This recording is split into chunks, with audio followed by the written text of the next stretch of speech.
Hi, Sharks. Miss Thompson here. We're going to be reading The Curious Garden today. So let's follow along. Okay, The Curious Garden by Peter Brown.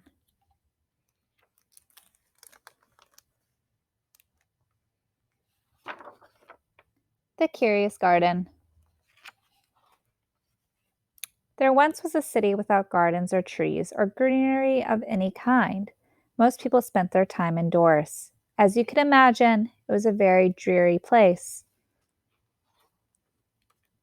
However, there was one boy who loved being outside.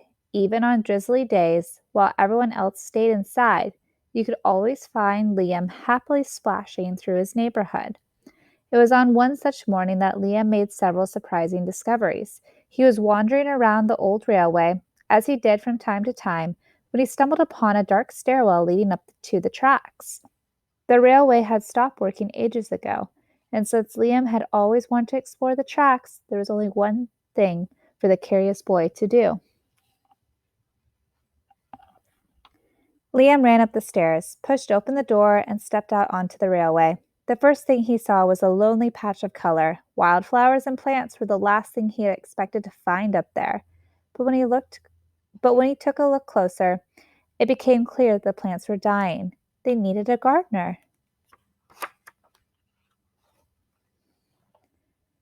Liam may not have been a gardener, but he knew that he could help. So he returned to the railway the very next day and got to work.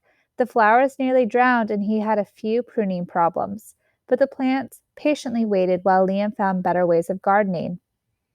As the weeks rolled by, Liam began to feel like a real gardener, and the plants began to feel like a real garden too.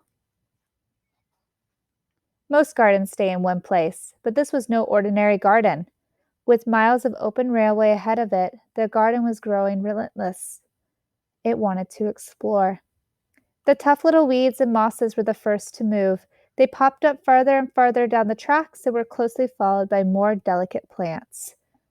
Over the next few months, Liam and the Curious Garden explored every corner of the railway.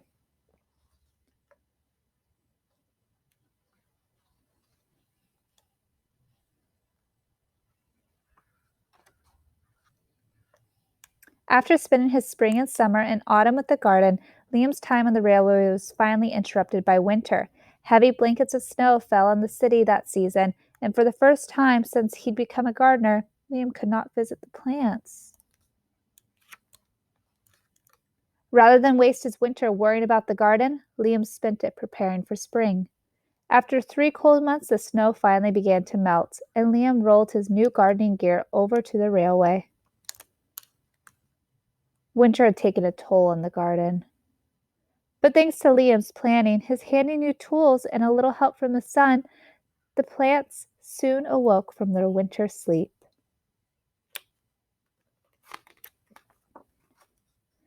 The garden had always wanted to explore the rest of the city, and that spring it was finally ready to make its move.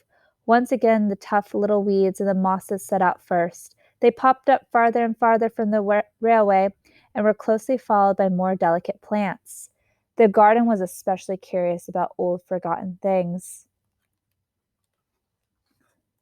A few plants popped up where they didn't belong. Others mysteriously popped up all at once. But the most surprising things that popped up were the new gardeners.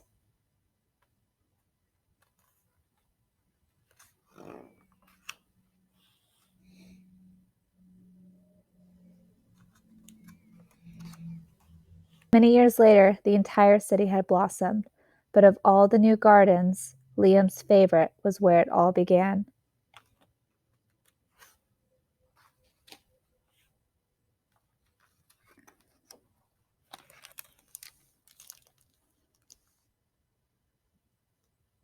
The end.